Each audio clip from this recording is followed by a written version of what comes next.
Hello বন্ধুগণ, good morning. Supriti চ্যানেলে আপনাদের সবাইকে স্বাগত জানাই। আশা করি আপনারা সবাই খুব ভালো আছেন। আমি আজকে নিম বেগুন বানাচ্ছি। কড়াই একটুখানি সর্ষের তেল দিলাম আর বেগুনগুলো দিয়ে দিয়েছি। এগুলো এবার ভেজে নেব। একটু নুন আর একটু হলুদ দিয়ে।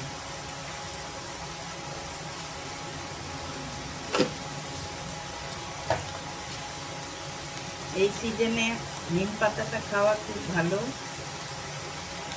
আর আমি এমনি করে নিম বেগুন বানাবো যে একটুও তেতো লাগবে না। বেগুনটাকে আগে ভেজে নেব, ভেজে নিয়ে তুলে রাখবো। তারপরে শুকনো খোলায় আমি নিম পাতাগুলো ভাজবো, ওতে তেল দেব না। আর ওগুলো একদম ক্রিস্পি হয়ে যাবে। তখন ওগুলোকে বেগুনের মধ্যে ভেঙে গুঁড়ো করে দিয়ে দেবো। ওতে তেতেও লাগবে না আপনার, আর বাচ্চারাও খুব ভালো খাবে। নিম বেগুনটা সব বাচ্চা ওইটা খেতে পারবে।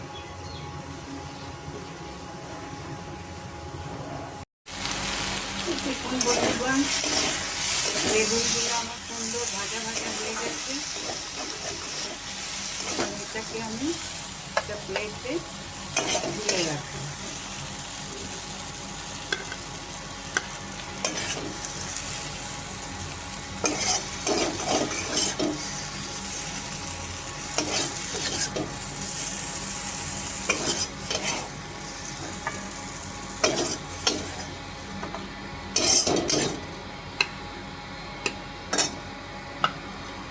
দেখুন সুন্দর বেগুনগুলো ভাজা ভাজা হয়ে গেছে।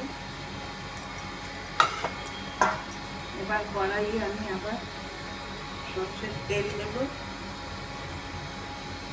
পালং শাক বানাবো।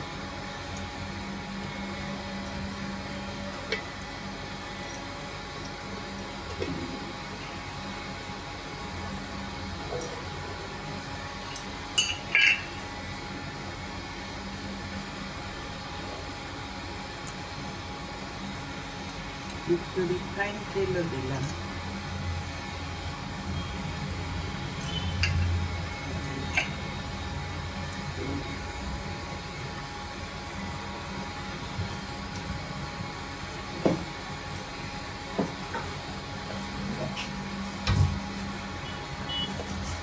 এতে দেব একটু পাঁচফোড়ন,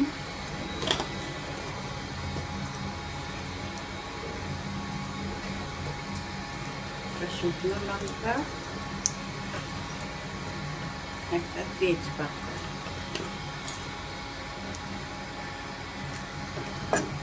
ফোড়নটা একটু ভাজা ভাজাবো।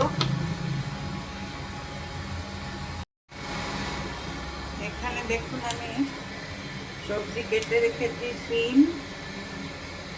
সিম, বেগুন আর আলু। পালং শাক বানাবো।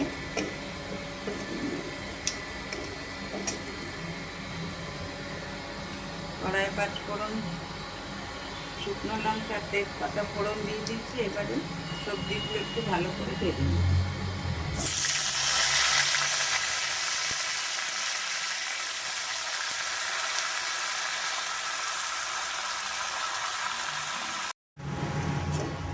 দেখুন সবজিগুলো ভালো করে ভেজে নেব।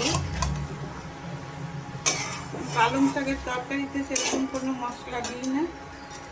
নুন হলুদ দেব, নুন দেব, যতটা লাগবে, আর হলুদ দেব।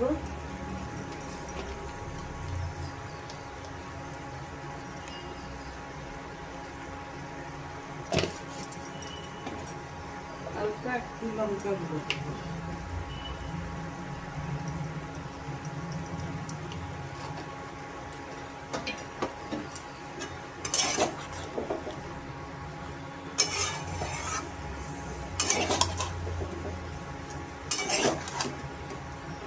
শাকের মতন জিনিস না, একটুখানি আমি মিষ্টি দিই, হালকা একটু মিষ্টি দেব।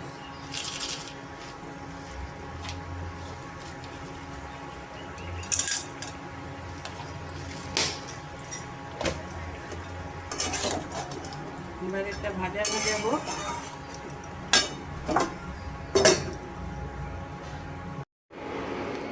এই দেখুন বন্ধুগণ, নিম পাতাগুলো এমনি শুকনো খোলায় ভেজে নিচ্ছি। আপনারা এমনি করে একবারে ভেজে দেখবেন, খুব সুন্দর হয়। দেখুন একদম লাল লাল করে ভেজে নিয়েছি। আর এখানে দেখুন আমার পালং শাকটাও হয়ে গেছে, একদম আলু সেদ্ধ হয়ে গেছে, সব সেদ্ধ হয়ে গেছে, সিম সেদ্ধ হয়ে গেছে।